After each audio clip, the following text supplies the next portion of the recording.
Welcome back, everyone, to another episode of Profluent Sports. Have my man Steve here today from Pop Warner. So, Steve, appreciate you hopping on, and excited to do another one at the intersection of youth sports. Thanks, Andrew. Excited to be here. Let's jump into it. Let's do it. So, we'll start here. Give me the Pop Warner background. The brand, super well known. It has this just sort of aura around it that you hear it from time to time. I associate youth football. You often hear just people like, oh, back in Pop Warner, right, or whatever. So just give us, it's a 100-year brand. It's evolved quite a bit. A lot of people don't know. Give us the overview of that, and we'll go into your quick background and take it from there. Yeah, it's pretty amazing. Pop Warner, as you said, 97 years old, the gold standard of youth football, cheer, dance, and now flag football as well. But it is pretty amazing history. Started back in outside of Philadelphia. It's a cool story, but we're really there to teach the kids, give them some structure, safety, and teach them how to play the game right. But on the football side, and everything translates right over to cheer on the same way. We want we want to give the athletes their opportunity to shine. And then a big part of our overall mission and statement is we are Pop Warner Little Scholars. We give out quite a few scholarships and grants throughout the year, and as that's a really big part of giving back and growing the game of football and growing cheer and dance. Yeah, and I love that part of it. Just a big push I've had, especially from like former athletes or whatever, is we always talk about like, hey, sports is great and it's this awesome monetization opportunity now as it professionalizes from top down, but it's like, how do you still make the impact? How do you still do what sports is great to? So love to hear that. We'll dive into that a little bit later. Give us your quick background as well, Steve, how you ended up at this opportunity and where you see it going. Yeah, I've been at Pop Warner since first of the year, and I had 12 years with the Congrats. Philadelphia Eagles, which is my hometown team. Never thought it could get any better than working for your hometown team as a young kid. And went from there to 16 years as a COO at the Pro Football Hall of Fame. And, so again, you're going from your hometown team to the best to ever play the game. And then I wanted to get back to Philadelphia, and the opportunity came about, and working close with the NFL, who wanted me to come back because we're very, very tight with the NFL. And the opportunity to Pop Warner outside of Philadelphia to be the president and CEO. Again, it's kind of full circle. Again, hometown team, best to ever play the game, and now develop those who are going to be the future of our game. It's a pretty fun ride. That's awesome. Yeah, it's a super cool trajectory, and congrats. I'm sure that 9 months has flown by, and now you're fully in it and learned a ton. And even the perception you have, I'm sure it's even cooler behind the scenes. Obviously, Yeah, I'm sure it has its charms. never realized how big it was, quite honestly. And to be perfectly honest, didn't understand how big cheer and dance was. Unlike a lot of football guys like myself, all I thought was football. And one other thing that's funny is you think, people. Pop Warner is kind of synonymous with like Kleenex. It's like everybody says they play Pop Warner. We love that, but we talk to them and we're like, well, you actually didn't play Pop Warner, or you did, or you went through the process. So, but yeah, no, we're out there to grow the brand and kind of, we're kind of going through a rebrand and to really get out there and get a big part of flag has become just massive within. I know we'll talk about that later, but that's a big initiative for us to get as big in flag as we are in tackle and cheer Yeah, down. yeah, and there should be a case study, or someone should do. I'm sure some people have put out some studies just around like, how does something become like, oh, Google that, or Pop Warner, or now the new one is people are always like, yo, ask chat, meaning like Chat GPT. So it's wild how like that's how you become the main brand. So it's super cool you guys have been able to accomplish that. But I want to go, like, you've been at all sides of, we'll just label it as football. I know there's other sides, and we'll get to that here in a bit, but from the Eagles to Pro Football Hall of Fame, and then all the way down now into more the youth side. What have you seen, or what's been the full scope, I guess, of learnings, or just perspectives of seeing like the one of the most popular sports. I think it probably is maybe the most popular sport in America. I don't know. The data is always Yeah. changing, but what have you seen from that lens? Yeah, on the football side, to start on the team business, and again, I always worked very closely with the NFL. So the Eagles and the NFL, just the jobs that I've had, I've always had a close relationship. And that is it's a business. It is a great business. It's an unbelievable model. Roger Goodell, Paul Tagliabue have been, I think, just amazing as they've steered through with the owners and everyone else to grow the game. And then that side of the business, you're there. It's, you live and die every week, because your business, your personal income, everything else depends on how the team does. When I started the Eagles, we were the worst team in football, playing in the vet, which was, just, owned by the Phillies. So there was no sponsorship, marketing, all the stuff you talk about. And then we built Lincoln Financial Field, and just everything changed. We got good, went to 4 NFC championships in a row, a Super Bowl. Anyway, so seeing that part of the business was amazing, which really perfectly fit into the Hall of Fame, where it's a nonprofit. A lot of people don't realize that. They think it's owned by the NFL. It's not. And when I got to the Hall of Fame, quite honestly, they were a little behind the times, and brought in a couple. I was the first person outside of 15 miles hired into the executive level, and we built it, grew it. Was able to work so closely with the NFL, but also learn the nonprofit, learn about giving back, everything we did. Working with a player, when you're working with the team, they're going to treat you differently than working with a player where you're doing something for them and for the future of the game, and for the Hall of Fame. And then that led right over to Pop Warner in the youth sports, where, again, we're a nonprofit. But again, I work very closely. I mean, a month ago, I was sitting in Roger Goodell's office, in a one-on-one hour-long meeting. He doesn't do that with, people that aren't important, not people, but organizations and things that are important. And, the support from the NFL and the teams for the future of the game is just spectacular. And so it's been a full circle. The business, I love the business of it. Quite honestly, when you're on the team side and the NFL side, you're there for every dollar. And again, like I said, winning and losing is everything. Here, I'm a diehard Eagles fan. I still feel that way. But, here we're doing things and we're giving out scholarships. We're, building, at the Hall of Fame, building additional buildings and celebrating those who play the game. So it's been a full circle, and just really, again, it's led me to where I think here I've been able to pull the for-profit side of sponsorship partnerships that we didn't have really at Pop Warner. And if we did, they were very small. And now we're talking significant deals and working into the future, which, again, it's great because our mission, it all goes back to the kids. Yeah, it's super cool, and you're important, Steve. Right? Yeah, that was a. I Yeah, mean, that was a uh, miss there. I mean, the organization's important. something we get a lot of executives that listen to this, and especially ones coming from outside of sports in, or just taking on a new role. And actually, just before it's relevant, before this podcast, I was on a call with a gentleman becoming the president of a emerging sports league. They're doing, I won't say the name of him or the league, but they'll do between 15 and 20 million in revenue this year. And he's coming in blind. He's only a couple months in now. I'm curious, like, as you come into new organizations now, you've done this, you said the Hall of Fame, or the Pro Football Hall of Fame was a little bit behind.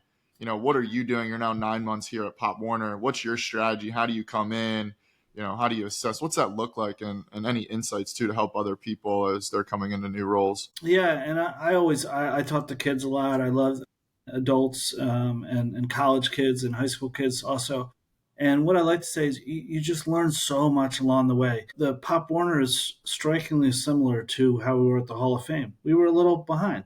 We were a little, stale, to be And honest. how do you assess that, Steve? I'm just curious. Like, you say you're behind. Just like, what are you doing to Yeah, assess that again? we hadn't we didn't have a sponsorship department, Got it. so we didn't go out to that. We didn't have a sales and marketing department to go out and grow. It was more, we were leaning on what we had, which is unbelievable foundation, unbelievable great group of volunteers. And so when the opportunity was just, I was like, this is almost too good to be true, to be able to make significant impact. And a lot of times in business, I kind of went away from my own advice at some point, is you got to sit there and kind of assess the situation. But because I think I jumped 5 or 10 steps because of being in football, knowing what was going on, I was able to kind of go right to a good example is we had a deal with Riddell helmets. Great partnership.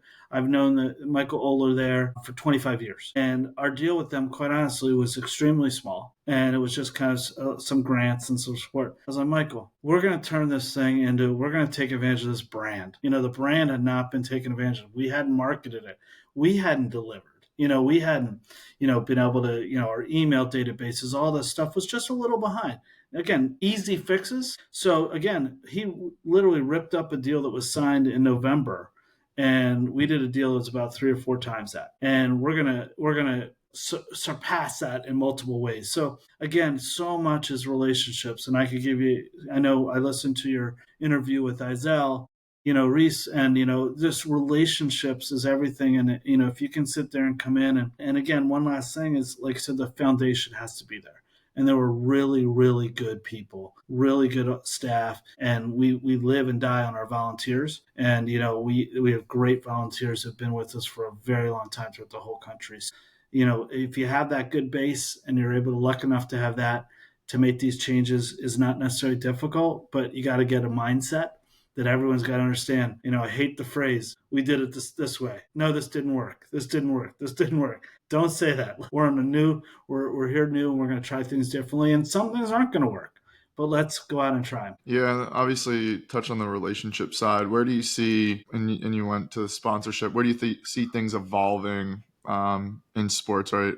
But even some of the other ones you said, hey, we're a little bit behind. Like, as you build these things, do you see any fundamental changes? And we'll leave it a little bit more on the technology side, but maybe it's just even an organization side and we hear, every second of every day about AI and it's going to do all this and that. But then when you really look at a lot of the case studies, it's like, it's not truly working yet. Anyway, not to get ahead of myself, any things on that side you see of where the pucks, Well, go? I also think sports is such a different business. Everybody thinks sports is easy. When I was at the Eagles, they're like, "What do you do the other 6 months of the year?" Like, are you kidding me? That's when you do all your. It's harder off season.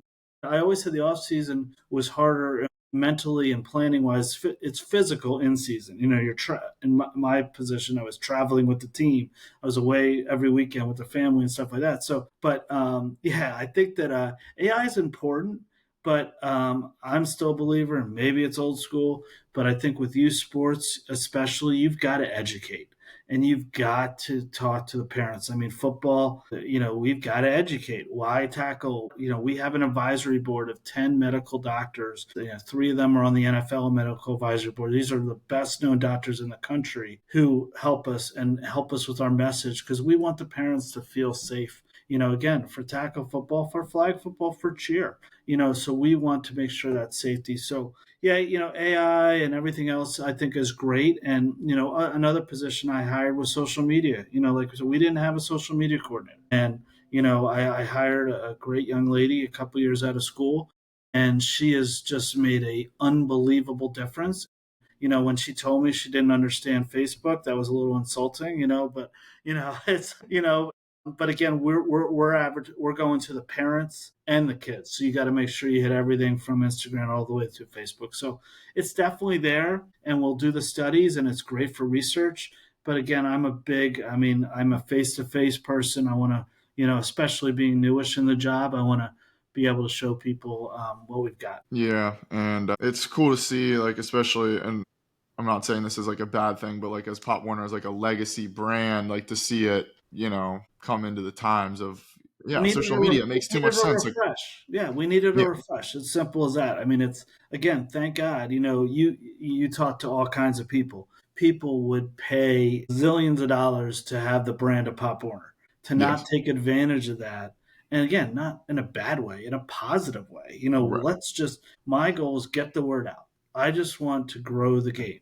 If they decide not to play Pop Warner or do Pop Warner cheer and dance, that's okay. I want people though to grow. I want to advance the game of football. I want to advance cheer and dance to the next level. Yeah. And just while we're on the Izell RCX, obviously a lot of flag football initiatives from their side. You guys have a partnership. Talk to us a little bit about that. What's happening in flag? I mean, obviously with LA 28 Olympics coming up, I mean, NFL is pushing it hard. Like flag, I mean, yesterday I was watching the NFL games, commercials for, global flag. So what's going on in that space? Yeah, I told the NFL when I was up there and talking to Commissioner Goodell. I told him that we need that same ad that flag football got last year at the Super Bowl, and all those eyes and everything Oh on it. But Izell was the first person I met out that I didn't know Quite honestly, a couple weeks before I started my job, because Troy Vincent, who's an old Eagle, is the top guy at the NFL on the football side, said, "You guys got to beat." We literally talked every week, multiple times a week. And again, our tackle program, solid. Our cheer and dance, solid. Our flag was a little behind. And quite honestly, there isn't NFL flag is not, they are part of the whole thing, but they don't actually run, or they're not governance. So it was perfect match. So about 6 weeks ago, we officially announced our partnership, where we're the first partner of NFL flag, and together we're gonna, there's gonna be an NFL flag mark and a Pop Warner mark on Pop Warner NFL flag organizations, and it's going to take us, both of us, to the next level, and to put the two biggest brands together. And we're having our first tournament the first week of December in Charlotte, and just couldn't be more excited. That's going to be awesome. That's going to be great. But the other opportunity is to really, again, grow flag. And what's amazing about flag, you've seen all the stats. The fastest growing girls flag is the fastest growing sport. I think we have 19 states sanctioned now.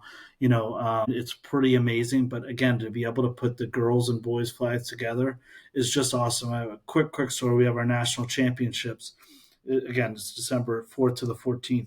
And that is our Super Bowl, our for tackle, our flag tournament, and our cheer and dance championships. The coolest story is we have a girls flag team, or a girls cheerleading team from Northern New York, that has signed up they'll be part of the cheer competition, but they're going to put in two flag teams, because there are 24 kids, and they're going to have two flag teams, which are 10 people each, for that week down in Charlotte. So it's pretty cool. That's That's cool. exactly what we were looking for. Is just growing in every way we can. Yeah, and you can probably build it off a lot of the current teams you have anyway, sort of like you're saying, which is nice. Let's go to the cheer and dance side. Like, is that together? Was that built sort of, and maybe even the inception of it? As I'm assuming Pop Warner started just maybe tackle football, and then Yep. at some point cheer and dance, and now flag football, right? As you're adding offerings of different sports, but what did the cheer and dance? Did it just coincide with, hey, we have the games, we need cheerleaders for this, and then blossom from that? Or what does that look like? As you even mentioned earlier, you were pretty surprised at how big that part of Pop Warner is.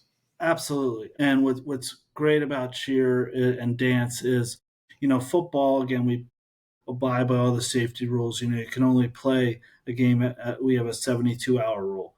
Flag, what's so great about flag, you can play multiple games in a day. Cheer, same thing, you can have multiple competitions. So we saw, again, people were quite honestly stealing our cheer teams, to go to competitions and go do things literally with our scoring, our teams, and we were making up 90% of the cheer competitions. So, one of the first things I did is Lisa Moraski, our cheer commissioner. She's well known throughout the whole country. She was a head coach at St. Joe's for a long time, and she's been with Pop Warner for at least 25 years. We said, what else can we do in the cheer and dance communities?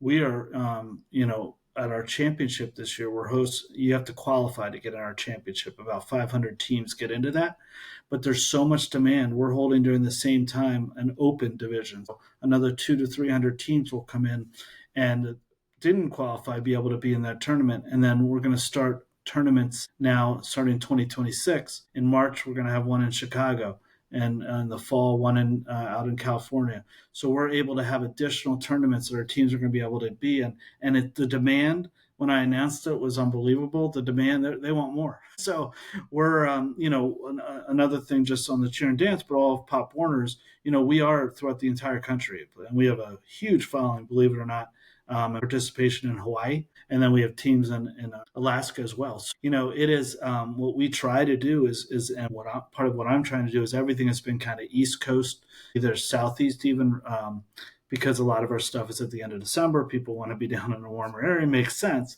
But we want to, again, with flag and cheer and dance, now we have the opportunity to do that more year round and do it throughout the country. So we're gonna move things throughout the country. Super cool. And I think that leads us sort of to the two last talking points, which number one is, as you've come into youth sports and we've seen a lot of interest. I think it's in a I'm gonna call it a hype cycle right now a little bit. What have you seen in that space in general? Obviously, there's other cheer and dance things you guys are trying to, hey, we have Pop Warner, let's go. Let's not just let them go benefit all off that. And then you have a lot of private equity firms looking at the space. Most haven't really done any transactions yet.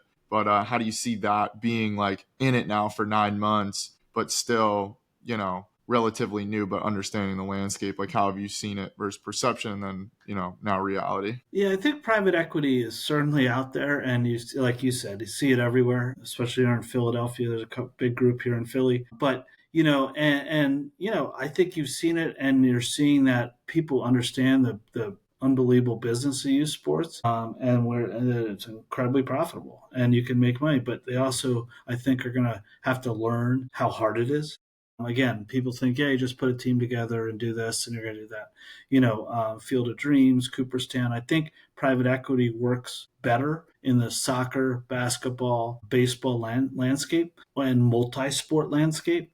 You know, I've actually been called by a couple companies for Pop Warner. It's nothing that we're interested in, but it is something that I think again it's going to impact the industry one way or the other. But at the end of the day, the parents want the structure, they want the safety, and they want to understand the best for their kids. Again, that's a tough mix, I think, because again, when you start getting people that are there to their primary focus is financial. I think that can be, again, I'm protective on that on youth sports. And again, my kids, they actually didn't play football or cheer and dance, but they played soccer, baseball, and travel and track. And we did the travel sports. We were lucky enough they're good athletes, played in college. But that is something that you got to work through. Where Pop Warner, we're here to get train people the right way, get the right structure, and get you down at the base level. We have no cuts. We have everything like that. Where again, we're here for the kids.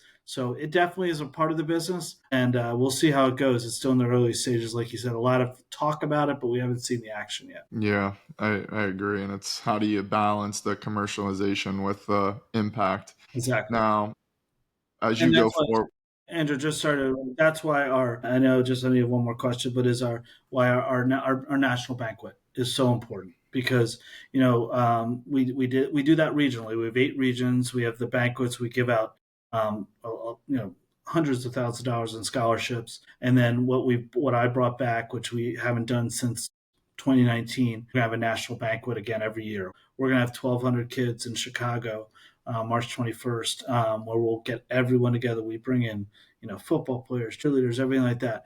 And it's just a celebration of them. Again, talk about bringing the business side into it.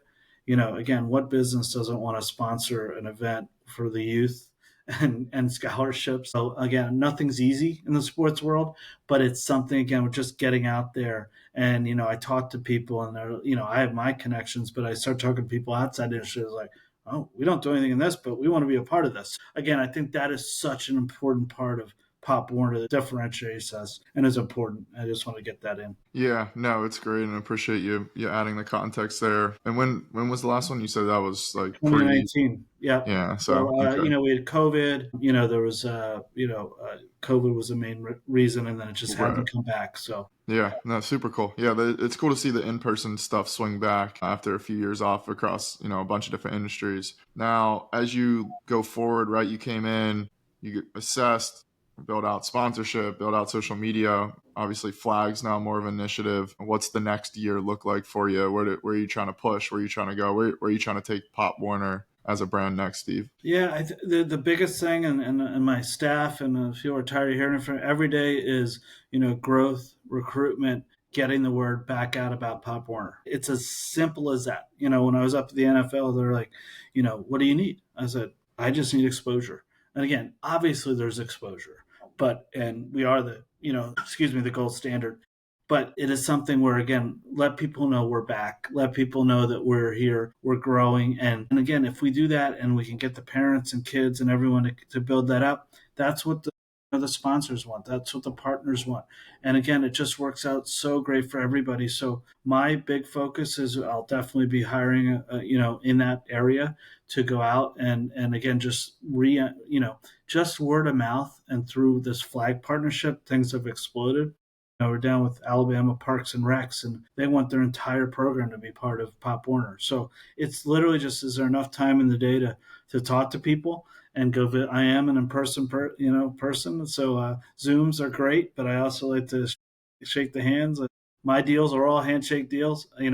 we're partners, whether it's a massive company or not. Obviously you have to have the legal side of it, but it's really just getting back out there and letting people know that there's these opportunities to join Pop Warner and be a part of everything that's going on and developing our youth. Yeah, no, I love that, and it's interesting. Just like for me, like everything I've known for a lot of like my schooling or business career was all virtual, and so it's like Yeah, cool now to like even have to learn. And I prefer in person for like I think anything big I've done has been in person, so it's yeah, always cool to hear it from the people of like, hey, like that's still a big piece. yeah. Like we're here doing this virtually, but nothing beats the in person. I talked to my daughter works for the Columbus Blue Jackets, and she got a job down there, and it was in 2022. She graduated, and COVID was still hanging on, and the 300 people like in sports applying for the job everywhere else. Everyone did Zoom. We lived in Cleveland at the time by the Hall of Fame, and she goes, "I'm going to come down," and they're like, "No, you don't have to. I'm coming down."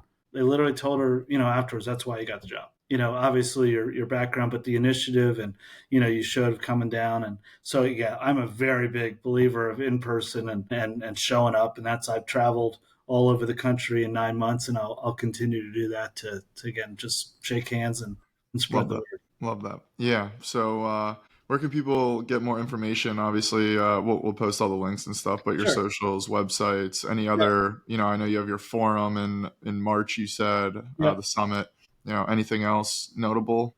Pop Warner Yeah. side as we close this out? Yeah, obviously popwarner.com, you can get it, and you'll have it all on here. But yeah, no, I think the biggest thing is, and we brushed a couple times, is our national championship. We're the only, that's again one of the differentiators, is we do have a true national championship. So on both football and cheer, you win your association, you get to the league, and then you win your leagues, you go to the regional championships, and then you come down into Charlotte, where we're there for 10 days, the 4th to the 14th, and we've got football. They play a game, 72 hours, another game, and then get into the final. We'll have our first flag tournament, and then the cheer. Like I said, you got 500 teams plus another 300 on the opens. It's we have 25,000 room nights for Charlotte, so they're very happy with us. But that's a cool event where again we're going to just get back out there, and for the first time, our sponsors and stuff are going to be a real part of this. Something that we're proud of, and we'll have the NFL there of players. Hopefully we'll get you down there, and it'll be great for you to see what we've got going on as well. I love it. Well, yeah, Steve, appreciate you coming on, and super cool. I love the ones like this, coming up through basketball. Obviously, I didn't go through the football side, but I know, friends that go through these paths. And so it's always cool when it's like, hey, here's the people leading the next wave of it, and, what sports has done for all of our lives. It's super cool. So Yeah. Well, thanks so much, Andrew. I hope you have a great day.